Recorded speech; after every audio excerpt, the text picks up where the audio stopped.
analizar o determinar el flujo sanguíneo a través de una arteria o vena, debemos partir de la ecuación de flujo laminar, la cual determina o especifica la relación entre la diferencia de las presiones de los extremos del conducto y 4 veces la densidad del líquido por la longitud del conducto.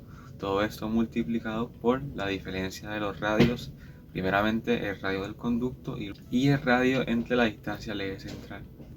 Y esto tiene como base el comportamiento de un líquido que exige un flujo laminar dentro de un conducto. ¿Qué característica tiene esto? Que a medida que nosotros nos acerquemos al eje central, la velocidad del líquido va a ser mayor. ¿Por qué? Porque a medida que el líquido choca con las paredes genera fricción, reduciendo su velocidad. Una forma de entender este concepto es si podemos determinar o dividir el flujo laminar de este líquido en pequeñas secciones transversales o que harían alusión a anillos o arandelas.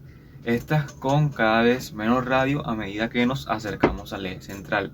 Entonces el área de estas figuras, de estas divisiones, las podemos expresar como 2pi por el radio, en este caso sería la distancia hasta el eje central por la diferencia de los radios. ¿Y qué pasa si nosotros hacemos cada vez más pequeña la diferencia o hacemos cada vez más pequeña la división entre cada uno de estos anillos? ¿Qué va a pasar? Que podemos determinar que la velocidad en cada una de estas secciones transversales va a ser prácticamente constante. ¿Por qué? Porque van a ser divisiones muy pequeñas. De manera que podemos determinar que el volumen de líquido que fluye a través de estas pequeñas secciones va a ser igual al área de la sección en función de la velocidad del líquido. Dado esto, si queremos expresar el volumen que corre a través de todo el conducto, podemos representarlo como la sumatoria de cada uno de los volúmenes que fluye a través de cada una de las divisiones o secciones transversales que hemos determinado. Dado así que a medida que aumentemos el número de secciones transversales, podemos hallar con mayor precisión el volumen total que fluye a través de este conducto. Por tanto, si determinamos que n tiende a un infinito número de secciones transversales, podemos aplicar el límite de la expresión. Dada esta ecuación, podemos expresarla como una integral definida que va desde un punto inicial, o sea, desde una distancia 0 hasta la distancia máxima, que va a ser pues el radio del conducto. Todo esto nos queda la siguiente expresión: la integral definida de 0 a r de 2pi por radio que sería la diferencia hasta el eje central, que va a multiplicar a la velocidad en función del radio por la diferencia de los radios. Entonces esta velocidad en función del radio pues ya la conocemos, que es la ecuación de flujo laminar. Y conociendo esto pues podemos reemplazarla en la integral. Primeramente pues despejamos o sacamos las constantes, que serían el 2, el 4, pi, la diferencia entre las presiones de los extremos, la viscosidad de la sangre y la longitud del conducto. Después podemos aplicar distributiva y procedemos a integral. Luego de integral nos queda la siguiente expresión, que pi, que multiplica a la diferencia de las presiones en los extremos por el radio del conducto a la 4 sobre 8 veces la viscosidad de la sangre por la longitud del conducto. Esta expresión o esta ecuación es conocida como la ley de Poiseuille, la cual nos permitirá determinar el volumen de sangre que fluye a través de un conducto, en este caso un vaso sanguíneo, sea arteria o sea vena.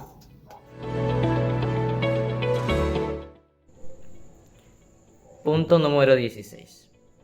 La presión sanguínea alta de la constricción de las arterias. Para mantener un flujo normal, el corazón tiene que bombear más fuerte, de modo que se incrementa la presión arterial.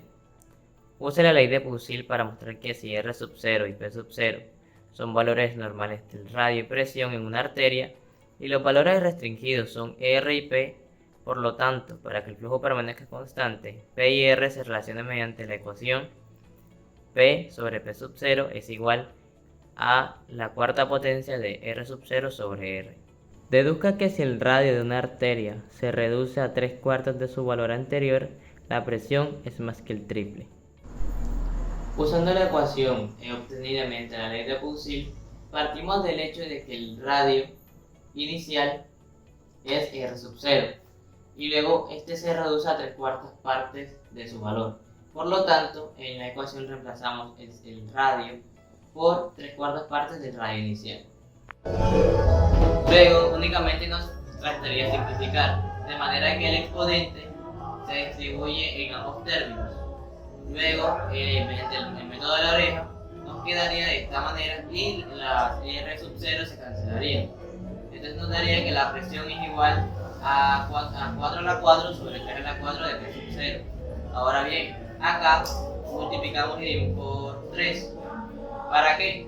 Para luego partir desde acá, sabiendo que 4 a la 4 sobre 3 a la 5 es mayor que 1, multiplicamos ambos lados por P sub 0. Luego multiplicamos ambos lados por 3. Pero luego aquí obtenemos la expresión que es nada más y nada menos que la presión. Por lo tanto, podemos reemplazar su valor. Y queda demostrado que si el radio se reduce a 3/4 partes de su valor inicial, la presión es más que el triple. El rendimiento cardíaco es un concepto que se puede definir como el volumen de sangre que bombea el corazón al cuerpo respecto a unidad de tiempo. El proceso de oxigenación de la sangre empieza cuando la sangre entra al corazón por medio de las venas cavas inferior y superior, entra a la aurícula derecha, la cual bombea esta sangre a través de las arterias pulmonares hacia los pulmones para su oxigenación. Luego esta entra al corazón nuevamente, entra a la aurícula izquierda y es bombeada al resto del cuerpo por medio de la aorta. Este volumen de sangre que sale o que es bombeado a través de la aorta es la condición central para la determinación del rendimiento cardíaco.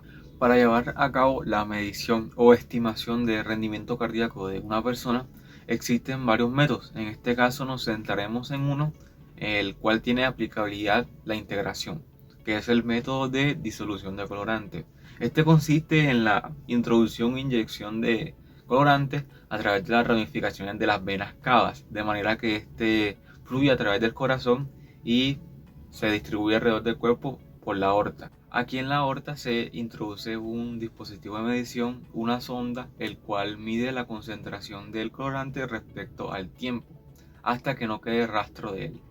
Este instrumento, esta sonda, realiza mediciones en intervalos concretos de tiempo, intervalos iguales. Por tanto, para ver el comportamiento de la concentración del colorante, podemos expresarlo como la sumatoria de todos los intervalos. Por tanto, nos queda la siguiente expresión, en la cual F representa la variación del flujo dentro del conducto. Y si n tiende a infinito, tiende a un número muy grande de muestras, pues podemos expresarla como la integral de un punto inicial, o sea, desde 0 hasta nuestro límite superior, que sería pues el tiempo transcurrido de la función de concentración. Luego F, o sea, la razón de cambio del flujo por la concentración, va a ser igual a la cantidad de colorante inyectada en un inicio. Y como F pues es como tal nuestro rendimiento cardíaco, la despejamos y el rendimiento cardíaco sería igual a la cantidad de colorante inyectado sobre la integral desde 0 hasta t de la concentración. Bien, tenemos como ejemplo el siguiente problema, el cual dice: el método de disolución de colorante se emplea para medir el rendimiento cardíaco con 6 miligramos de colorante. Las concentraciones de colorante en miligramos sobre litro se modelan mediante la ecuación, en este caso la función de la concentración, que va a ser igual a 20 por t por Euler a la menos 0,6 por t. Esta desde el intervalo de 0 igual a t y t menor o igual a 10, donde t se mide en segundos. Determinar el rendimiento cardíaco. Como nos indica el ejercicio, pues tenemos las siguientes condiciones. Primeramente, la cantidad de colorante que se inyecta, que son los 6 miligramos, que esta cantidad es 6 miligramos por litro, y tenemos el intervalo de tiempo de 0 a t. Vamos a la fórmula de rendimiento cardíaco y tenemos los siguientes valores. La cantidad ya la tenemos, nos falta conocer el valor de la integral de la concentración. En este caso que está dada por la expresión 20t Euler a la menos 0,6t de dt. Bien, vamos a proceder pues a integrar esta función. Primeramente, como podemos ver, tenemos un producto. Por lo tanto, podemos aplicar el método de sustitución por partes. Primeramente, haciendo u igual a 20t y dv a Euler a la menos 0,6t. Para encontrar dv, pues es sencillo, puesto que tenemos una constante por una variable, por lo tanto la derivada sería la constante. En el caso de para hallar v debemos integrar. Y nos vamos por acá, vamos a separarnos y vamos a concentrarnos en esta integral. Primeramente podemos aplicar sustitución simple, haciendo u igual a menos 0,6t. En este caso, pues mismo caso que el anterior. Tenemos una variable por una constante, por tanto la derivada sería la constante. Este es menos 0,6 pasa a dividir al de u y podemos reemplazar. Ahora, la integral en términos de u nos quedaría integral de Euler a la u por menos 1, sobre 0,6 de du.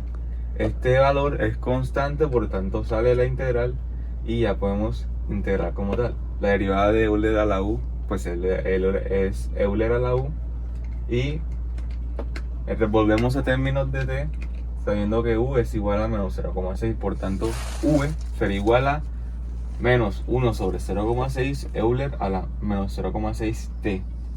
Ahora pues procedemos a aplicar la fórmula de sustitución por partes, la cual nos dice que la integral de u por dv es igual a u por v menos la integral de v por du.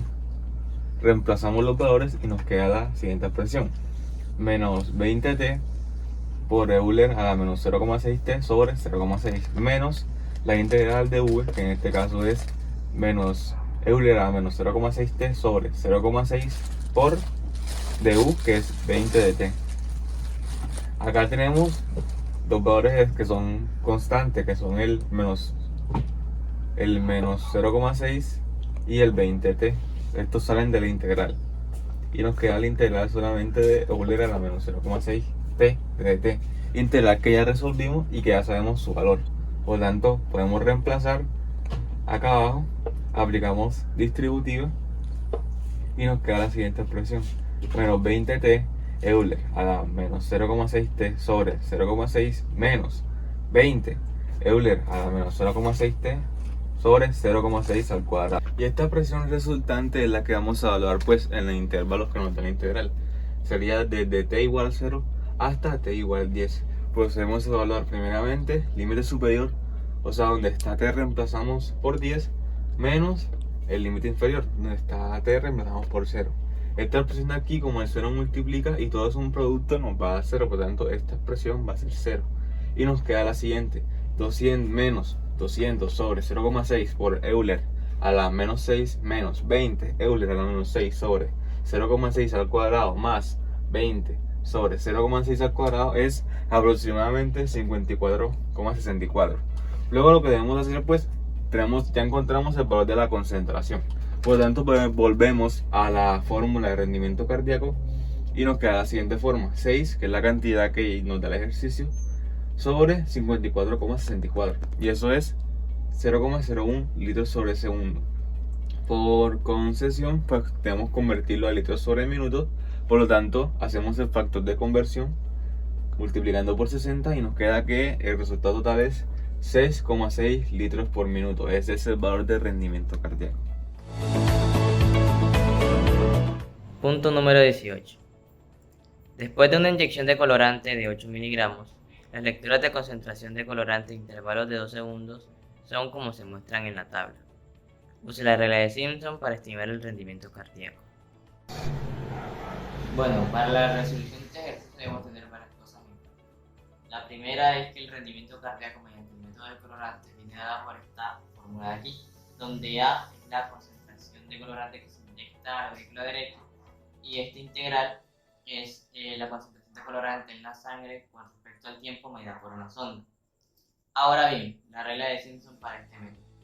La regla de Simpson es un método de integración numérica en el que se aproximan valores con respecto a un intervalo dado de una función específica. O en este caso, mediante una tabla de datos. Teniendo lo anterior en cuenta, procedemos a revisar cuáles son los datos que necesitamos para aplicar la regla de Simpson. Primeramente necesitamos nuestra función, que en este caso viene dada por aquella tabla de allá. Segundo, necesitamos un delta de x que nos va a determinar el incremento del salto entre cada uno de los datos. Este viene dado por la fórmula del límite superior menos el límite inferior sobre n, donde n es la cantidad de datos que vamos a evaluar. Ahora bien, para aplicar la regla de Simpson es necesario que este n sea un número par, ya que dada la naturaleza de la regla es necesario que a través del método hayan dos coeficientes acompañando a cada par de datos. Ahora, pasando la regla de Simpson al contexto de nuestro ejercicio, tenemos entonces un delta de tiempo igual a 2, ya que la tabla nos indica de antemano que hay un salto entre valores de tiempo de 2 segundos. Y tenemos una concentración de 8 miligramos de colorante. Entonces, el valor de esta integral será utilizado en esta fórmula que nos va a determinar el rendimiento cardíaco. Ahora bien, una pequeña cosa que debemos tener en cuenta es que la tabla nos suministra una cantidad impar de datos. Por lo tanto, omitiremos el último para que podamos utilizar el método de la regla de Simpson. Una vez aplicada la regla de Simpson, obtenemos la siguiente aproximación de la integral, donde utilizamos nuestro delta de tiempo igual a 2 y va multiplicado por esta sumatoria de los datos, donde el primer dato es la función evaluada en el primer instante de tiempo, que según nuestra tabla es 0. Luego va sumado a un coeficiente 4 que viene dado por la fórmula y la función evaluada en el siguiente intervalo de tiempo. Asimismo, sigue una secuencia de 2, 4, 2, 4, 2, 4 para dar finalmente con la simulación de la parábola que nos da la aproximación de la integral. Realizando todos estos cálculos, obtenemos finalmente que obtenemos un valor de 108,7 multiplicado por nuestro delta sobre 3 sería aproximadamente 72,46. Ya obtenido el valor de esta integral, solamente nos queda reemplazarlo en nuestra fórmula, de tal modo que el rendimiento cardíaco viene dado por 8 miligramos sobre 72,46, el cual es simplemente un valor, pero quedan unidades de litros sobre segundo, y el valor sería del 0,11. Por último, con el fin de dar una respuesta un poco más al modelo estándar, realizamos un factor de conversión de litros por segundo a litros por minuto, y solamente hacemos la equivalencia de segundos a minutos, y esta sería nuestra respuesta final.